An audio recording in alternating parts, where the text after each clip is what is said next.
Every holiday season, at least for the last 70 years or so, the red and green plant that most Americans associate with Christmas is everywhere. In fact, since 2002, December 12th has been known as Poinsettia Day, created by Congress to honor the passing of Paul Ecke Jr., who helped commercialize the plant in the United States in the middle of the 20th century. However, the lawmakers who created the holiday probably did not stop to reflect on the troubled start to Mexican-U.S. relations that is at the heart of the Poinsettia story. The date itself was chosen to commemorate the 1851 death of Joel Roberts Poinsett, the nation's first ambassador to Mexico. In the late 1820s, he took the plant from the Mexican state of Guerrero and introduced it to Americans, who marveled at its foliage and began calling it Poinsettia. The plant is also known as the Cuetlaxochitl in Nahua and the Flor de Nochebuena in Spanish. The holiday was especially significant in 2023. 10 days prior marked the 200th anniversary of the Monroe Doctrine, a foreign policy announcement that set the stage for 2 centuries of rocky relations between the U.S. and Mexico. This announcement, written by Secretary of State John Adams and buried in James Monroe's presidential address to Congress, claimed the entire hemisphere for the United States. The following year, the Monroe administration appointed Poinsett as the nation's first ambassador to Mexico. This appointment was an inauspicious start to diplomatic relations between Mexico and the United States. Poinsett arrived in Mexico in the spring of 1825 and almost immediately instigated a general distrust of American interference. His first stop was San Juan de Ulúa, the last site of Spanish military occupation in Mexico. While he did nothing to change the outcome of Spain's surrender, he set the tone. Next, he visited the estate of a wealthy Philadelphia merchant to discuss Americans' financial claims on the Mexican government, as well as opportunities for investing in mining ventures south of Mexico City. Poinsett also helped establish a Masonic lodge specifically to organize opposition to the ruling Centralista Party, which he saw as antithetical to U.S. interests because of its close ties to British business.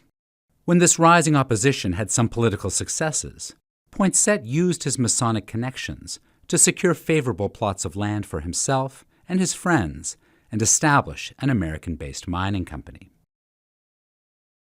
It was on a mining trip, in fact, that Poinsett admired the Cuetlaxochitl and cut clippings to send to horticulturalists in the United States. Exactly where and how these clippings occurred is not quite clear. But on a trip south of Mexico City to assess the Tlalpujahua mines, he remarked on the beauty of the plants he saw, which Franciscan friars had been displaying at Christmas since the 1600s. Several prominent horticulturalists in the United States later reported that Poinsett had sent them plants, and agricultural reports described a plant with brilliant scarlet foliage, quote, lately referred to as the Poinsettia, end quote, as having been introduced in 1828. That year, Poinsett also supported, and possibly abetted, a coup in Mexico City. He and his political allies contested the presidential election of moderate Manuel Gómez Pedraza over their preferred candidate, Vicente Guerrero, whom Poinsett saw as more amenable to his financial interests. In what became known as the Acordada Revolt, some of Guerrero's supporters occupied an arsenal and ransacked markets. After several days of fighting between the rebels and government forces, Pedraza fled, and Congress declared Guerrero president. Guerrero's presidency meant that Poinsett's closest Mexican ally, statesman Lorenzo Zavala, gained more economic and political influence. Once Guerrero took office, Zavala became Minister of the Treasury and received a large land grant in Texas, which he and Poinsett used to form a real estate promotion firm called the Galveston Bay and Texas Land Company. Newspapers in Mexico began reporting about Poinsett's malicious interference. In a document titled La Conducta de Mr. P., the Mexican legation in Washington requested Poinsett's removal from his post. Guerrero, despite once earning Poinsett's endorsement, asked President Andrew Jackson to recall him.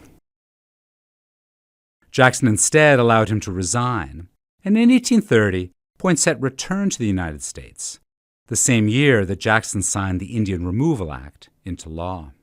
Several years later, Poinsett became Secretary of War and oversaw the violent dislocation of Native peoples as mandated by the Removal Act.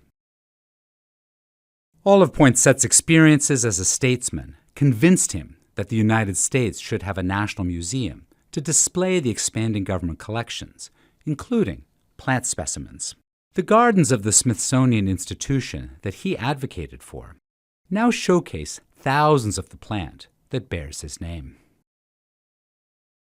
The Poinsettia, Cuetlaxochitl, Flor de Nochebuena, has a long history that began for the United States 2 centuries ago in the wake of the Monroe Doctrine. Its brilliant foliage belies the dark start to the relationship between the United States and Mexico.